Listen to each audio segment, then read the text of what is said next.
Hello दोस्तों, आज हम एक्सप्लेन करने वाले हैं द साबरमती रिपोर्ट मूवी। इस फिल्म में गोधरा कांड को दिखाया गया है। 27 फरवरी 2002 को गुजरात के गोधरा स्टेशन पर साबरमती एक्सप्रेस ट्रेन में आग लग गई थी, जिसमें 59 बेगुनाह लोगों की जान चली गई थी। आखिर इसका सच क्या है? ये कोई हादसा है या साजिश? चलिए जानते हैं। फिल्म की शुरुआत एक कोर्ट में होती है, जहां समर पर आरोप है उसने 2002 में एक भीषण हादसे की दोबारा जांच करने की कोशिश की है, वो भी बिना किसी परमिशन के। उसने ईबीटी न्यूज चैनल का नाम लेकर तथ्यों के साथ छेड़छाड़ की है और गवाहों को बहकाने की कोशिश की है। इसलिए ईबीटी न्यूज चैनल ने उस पर मानहानि का केस किया है। समर बताता है ऐसा कुछ भी नहीं हुआ था। 5 साल पहले हादसे का सच इन्होंने कभी बाहर आने नहीं दिया।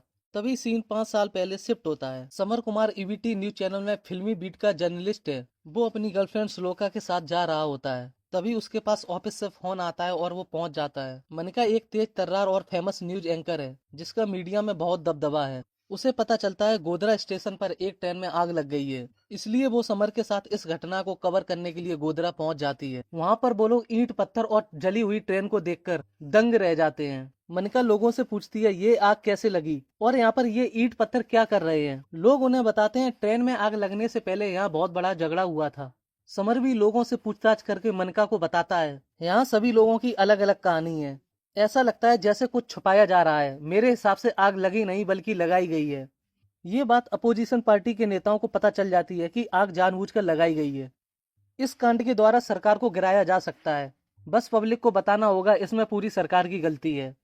इसलिए वो चाहते हैं कि ये न्यूज बाहर ना आए। वो लोग ईवीटी न्यूज चैनल के हेड रमन को फोन करते हैं। फिर रमन मनिका को फोन करता है। इसके बाद मनिका रिपोर्टिंग करते हुए बताती है ट्रेन में बहुत ज्यादा लोग थे, शायद इलेक्ट्रिक शॉक की वजह से आग लग गई थी। ये सुनकर समर चौंक जाता है। रिपोर्टिंग करने के बाद मनिका समर से टेप को दिल्ली ऑफिस पहुंचाने का बोलकर वहां से चली जाती है। समर इसके पीछे की सच्चाई को जानने के लिए हॉस्पिटल पहुंच जाता है और वहां घायल लोगों से ट्रेन में लगी आग के बारे में पूछने लगता है।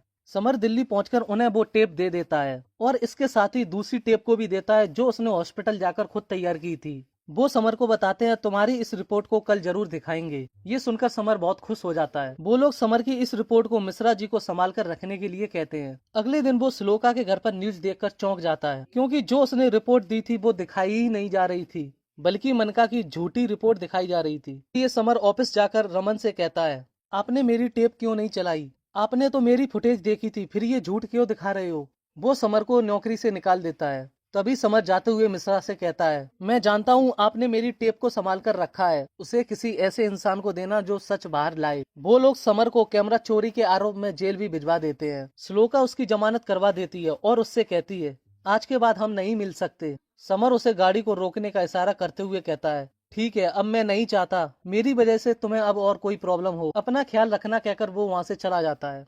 अब वो फिर से नौकरी ढूंढने में लग जाता है, लेकिन कोई भी उसे नौकरी नहीं देता है। वो बहुत टूट जाता है और शराब का सहारा लेते हुए अपनी जिंदगी बिताने लगता है। शराब के लिए वो अपनी बाइक को भी बेच देता है और यहाँ तक कि वो चोरी भी करने लगता है। देखते ही देखते 5 साल बीत जाते हैं। ईवीटी न्यूज चैनल का ऑफिस बहुत बड़ा हो गया है और वो देश का बहुत बड़ा चैनल बन गया है। अमृता एक इंटर्न है। वो मनिका को अपना आइडल मानती है और उसी की तरह बनना चाहती है। रात की भी सरकार बदल जाती है। ईवीटी न्यूज चैनल उनसे हाथ मिलाना चाहती है, इसलिए उनसे मीटिंग करने के लिए गुजरात पहुंच जाती है। लेकिन गवर्नमेंट उनकी बातों में नहीं आती है और उन्हें साबरमती रिपोर्ट पर दोबारा रिपोर्टिंग करने के लिए कहती है। मनिका कहती है मैं साबरमती एक्सीडेंट पर दोबारा रिपोर्टिंग नहीं कर सकती, कहीं सच सामने आ गया तो मेरी रेपुटेशन का क्या होगा। इसलिए वो अमृता से कहती है मैं चाहती हूँ तुम साबरमती ट्रेन ट्रेजेडी के 5 ईयर एनिवर्सरी पर उनके विक्टिम्स की और उनकी फैमिली से बात करके इस पर रिपोर्ट तैयार करने के लिए कहती है। अमृता साबरमती ट्रेन के विक्टिम लिस्ट तैयार करने लगती है और फिर उनके बारे में पता लगाने लगती है। कुछ देर बाद वो मिश्रा जी से साबरमती ट्रेन एक्सीडेंट के बारे में कुछ और मटेरियल देने के लिए कहती है। मिश्रा जी उसे समर वाले टेप की रिकॉर्डिंग दे देते हैं। उसे देखकर अमृता चौंक जाती है और मनिका से बात करने जाती है, लेकिन मिश्रा उसे इशारा करके शांत रहने के लिए कहता है। थोड़ी देर बाद वो मिश्रा से कहती है क्या था ये अंदर? तभी मिश्रा उसे बताता है मनिका मैम के साथ गोधरा 2002 में समर भी गया था। समर छोटी मोटी डबिंग करके अपना जीवन बिताता है। अमृता समर से मिलने पहुंच जाती है और उससे डबिंग कराने के बहाने उसी की रिकॉर्डिंग की हुई फुटेज को दिखाकर उससे साबरमती ट्रेन एक्सीडेंट की रिपोर्ट के बारे में सच्चाई बताने के लिए कहती है और उसे अपने साथ गोधरा चलने के लिए कहती है।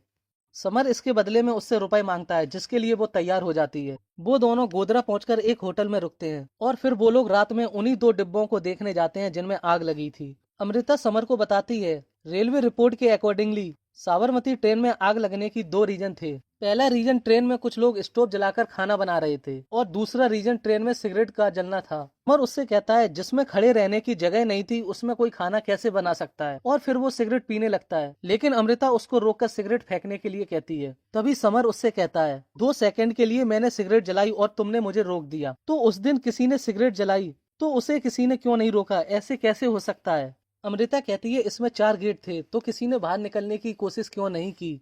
तभी समर की नजर विंडो पर पड़ती है और वो कहता है, भागने की कोशिश की थी बेचारों ने, लेकिन दरवाजों को बाहर से बंद किया गया था ताकि कोई बाहर ना आ सके। अगले दिन वो लोग स्टेशन पर जाकर वहाँ के स्टाफ और लोगों से पूछताछ करने में लग जाते हैं। उन्हें वहाँ 2 कहानियां पता चलती हैं। पहली कहानी के हिसाब से सादिया को कुछ पैसेंजर ने छेड़ा और उसको किडनैप करने की कोशिश की। तभी वहाँ सद्दाम नाम का आदमी सादिया को बचाने के लिए 1000 से 1500 लोगों की भीड़ को इकट्ठा कर लेता है। उनका पैसेंजर्स के साथ झगड़ा होता है और थोड़ी देर में ट्रेन में आग लग जाती है। और दूसरी कहानी के हिसाब से चाय वाले साजिद का झगड़ा पैसेंजर से होता है।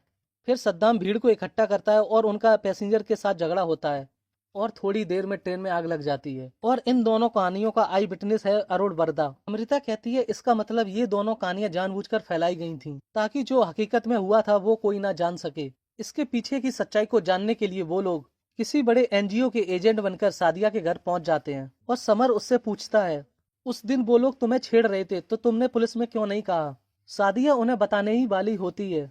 तभी उसकी माँ उसे बीच में ही टोकते हुए कहती है, उस दिन स्टेशन पर पुलिस नहीं थी। और समर फिर से उसे सद्दाम का नाम लेकर कुछ पूछने ही वाला होता है। तभी सादिया की माँ समझ जाती है ये लोग एनजीओ से नहीं है और वो लोगों को बुलाकर इकट्ठा करने लगती है। जिसके बाद समर और अमृता अपनी जान बचाकर वहाँ से भाग जाते हैं। अगले दिन वो लोग अरुण वर्दा का पता लगाने के लिए मेहरुनिसा से मिलते हैं, जो एक सोशल वर्कर है और गोधरा कांड के विक्टिम्स का केस लड़ती है। वो उन्हें अरुण के बारे में बता देती है। वो लोग अरुण के घर के बाहर पुलिस को देखते हैं और नकली अधिकारी बनकर उससे मिलने जाते हैं। अमृता उससे कहती है, तुम अपना बयान बार बार बदल रहे हो, कोर्ट को लग रहा है तुम हमें गोल गोल घुमा रहे हो, इसलिए हमें यहाँ भेजा गया है ताकि सच बोलकर तुम अपनी खुद की मदद कर सको। अरुण उन्हें बताने लगता है, झगड़े वाले दिन मैं वहीं था, साजिद और यात्रियों के बीच झगड़ा हुआ था। हम दोनों वहाँ से भागकर सद्दाम के पास गए। मैंने वहाँ देखा एक टेम्पो में 20 लीटर पेट्रोल की 60 टंकी को देखा, जो एक रात पहले ही वहाँ रखी गई थी। तब मुझे पता चला स्टेशन पर वो झगड़ा तो एक बहाना था, किसी पुरानी रंजिश का बदला लेने के लिए। साबरमती ट्रेन को जलाने का प्लान तो पहले ही बन गया था, इसलिए सब लोग पेट्रोल को लेकर स्टेशन पर पहुंचे और ट्रेन को आग लगा दी। ये एक सोची समझी साजिश थी। घर आते हुए अमृता समर से कहती है, हमारे देश में 1 लीटर खुला पेट्रोल नहीं खरीद सकते क्योंकि वो इलीगल है, तो इतना सारा पेट्रोल कहाँ से आया। तभी समर उसे बताता है, खुले में इतना लीटर पेट्रोल किसी बड़े अधिकारी के कहने पर ही मिल सकता है। तभी वहाँ एक गाड़ी आती है और अमृता को किडनैप करने की कोशिश में लग जाती है। समर उसे छुड़ाने की कोशिश करता है। तभी वो एक आदमी का चेहरा देख लेता है। वो लोग अमृता से टेप को छीन लेते हैं और उन्हें गाड़ी से बाहर फेंककर चले जाते हैं। इसी बीच समर के चोट लग जाती है और वो लोग दवा लेने के लिए मेडिकल पर जाते हैं। वहाँ समर की नजर अखबार में एक आदमी पर पड़ती है जिसे थोड़ी देर पहले ही उसने उस गाड़ी में देखा था। वो लोग मेहरुनिसा से मिलने जाते हैं और उन्हें उस आदमी की फोटो दिखाते हैं। मेहरुनिसा बताती है, असली मास्टरमाइंड ये नहीं बल्कि हबीब कादरी है, और उन लोगों को हबीब से मिलवाने ले जाती है। अमृता उससे कहती है, आप झूठे मसीहा बनकर अपने लोगों से ये सब क्यों करवाते हो। हबीब कहता है, क्या जानती हो तुम मेरे लोगों के बारे में, कितना कुछ सहना पड़ता है उनको। समर उससे कहता है, तुम्हारे मकसद के पीछे सिर्फ उनका इस्तेमाल हो रहा है, जब उन्हें ये पता चलेगा तब कहाँ भागकर जाओगे। इसके बाद मेहरुनिसा कुछ लोगों को बुलाकर कहती है, हबीब साहब का सामान पैक कर दीजिए, अब ये इंडिया से दूर पड़ोसी मुल्क में आराम फरमाएंगे। अब कहानी प्रेजेंट में शिफ्ट होती है। जज समर से कहते हैं, आपने जो कुछ भी बताया है क्या उसका प्रूफ है आपके पास। समर बताता है, प्रूफ छीन लिए गए थे, सब खत्म कर दिए गए थे। तभी जज उससे कहता है, आपने जो कुछ भी कोर्ट को बताया है वो अगर वाकई सच है तो पूरा देश उम्मीद करता है सच सामने आए। और कहते हैं, रेस्पेक्टिव अदालतें जहां भी साबरमती एक्सप्रेस केस की सुनवाई हो रही है वो उसे सबूतों के साथ बाहर लाएं और पूरा का पूरा सच उजागर करें। समर कहता है, मैंने तो अपने हिस्से की कोशिश कर दी और कोई शायद अपने हिस्से की कोशिश कर रहा होगा।